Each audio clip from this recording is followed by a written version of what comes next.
Hello guys. आज अब हम डिस्कस करेंगे चूँकि लास्ट वाले टॉपिक के साथ ये रिलेट होता है। जिस तरह हमने एफिकेसी और पोटेंसी पढ़ा था, तो इस तरह ये उसके साथ रिलेट करता है। तो अब हम डिस्कस करेंगे effect of drug and concentration and receptor binding. Drug का रिसेप्टर बाइंड होने पे क्या क्या असरात होगा। जब कोई ड्रग रिसेप्टर पे बाइंड होता है तो इस ड्रग की जितनी कंसंट्रेशन है वो इस रिसेप्टर पे किस तरह असरअंदाज होगा। तो जिस तरह हम एफिकेसी और पोटेंसी को डिफ़ाइन करते थे, एफिकेसी का मतलब था हमारे पास maximum response magnitude. Maximum response magnitude जो हम यूजुअली इधर लेता था, और पोटेंसी जो कि हमारे पास था डोज कंसंट्रेशन पर 50% मिनिमम रिस्पांस। पोटेंसी हमारे पास था डोज कंसंट्रेशन, तो डोज कंसंट्रेशन हम इधर एक्स एक्सेस पे लेता था, और ये डोज कंसंट्रेशन पर 50%, तो ये 100% है, ये 50% में ये जो है ना हमारे पास 50% और ये 100% है। तो डोज कंसंट्रेशन पर 50% मिनिमम इफेक्ट, तो ये हमारे पास डोज कंसंट्रेशन हो गया, और ये 50% मिनिमम इफेक्ट हो गया। तो ये 50% मिनिमम इफेक्ट जो है ना हमारे पास, ये हमारे पास होता था पोटेंसी। तो एफिकेसी हमारे पास मैक्सिमम रिस्पांस मैग्नीट्यूड, और पोटेंसी हमारे पास डोज कंसंट्रेशन पर 50% मिनिमम इफेक्ट जनरेशन इसका पोटेंसी। तो पोटेंसी हमारे पास 50% मिनिमम जनरेशन को पैदा करने के लिए यूज़ होता था, और एफिकेसी मैक्सिमम रिस्पांस मैग्नीट्यूड। अच्छा, तो ये हम डिटेल के साथ डिस्कस कर चुके थे। अब हम पढ़ेंगे effect of drug and concentration in receptor binding. Normally हम ये जो थे ना, यहाँ पे डोज लेते थे, तो इधर हमने वही डोज लिया, और इस साइड पे जो है ना हमने रिस्पांस लेते थे। तो इधर हम तो रिस्पांस की बात नहीं कर रहे हैं, हम रिसेप्टर बाइंडिंग की बात कर रहे हैं। तो हम यहाँ पे लेंगे वाई एक्सिस पे रिसेप्टर बाइंडिंग लेंगे। तो हमने रिसेप्टर बाइंडिंग लिया है। तो लेट सपोज ये हमने ये ग्राफ ड्रा किया है, यहाँ पे हमारे पास जो है ना मैक्सिमम रिसेप्टर बाइंड हो चुकी है। तो इसी वजह से इसको मैं क्या लिखूँगा, मैक्सिमम रिसेप्टर बाइंडिंग को बी मैक्स लिखूँगा।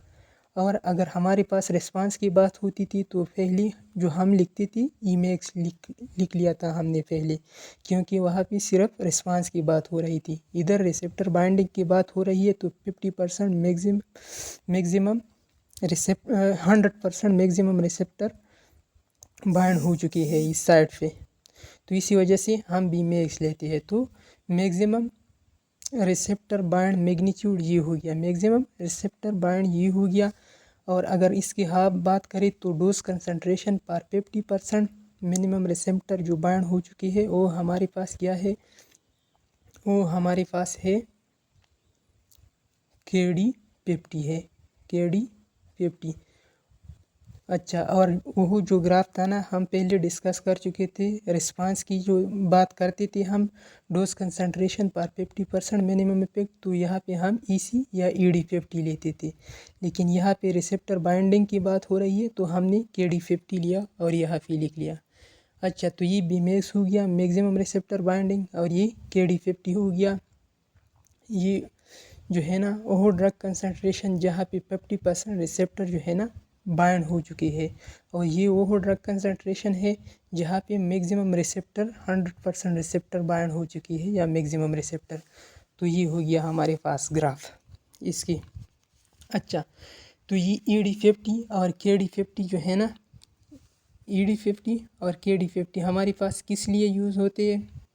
ये हमारे पास ED50 या EC50 ये जो है ना पोटेंसी को रिप्रेजेंट करता था, और KD50 जो है ना हमारे पास 50% रिसेप्टर बाइंड जो हो चुकी है उसी को रिप्रेजेंट करता है।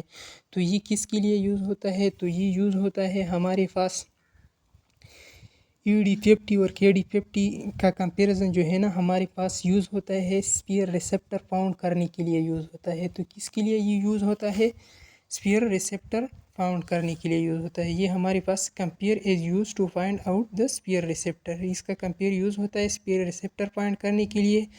If the ED50 is less than KD50, अगर ED50 की वैल्यू हमारे पास KD50 से कम हो, ये हमारे पास जो है ना KD50 है, ये KD50 है और ये ED या EC50 है। तो ED50 की वैल्यू अगर KD50 से कम हो, तो हम पता लग सकता है कि इधर हमारे पास स्पीयर रिसेप्टर मौजूद है। Then spare receptor are present. If ED50 KD50 के बराबर हो, ED50 की वैल्यू KD50 के बराबर हो, तो फिर हमें पता लग सकता है कि रिसेप्टर हमारे पास प्रेजेंट नहीं है। Spare receptor are not present if ED50 is equal to KD50। तो ये इसके लिए यूज़ होता था इसका कंपैरिजन।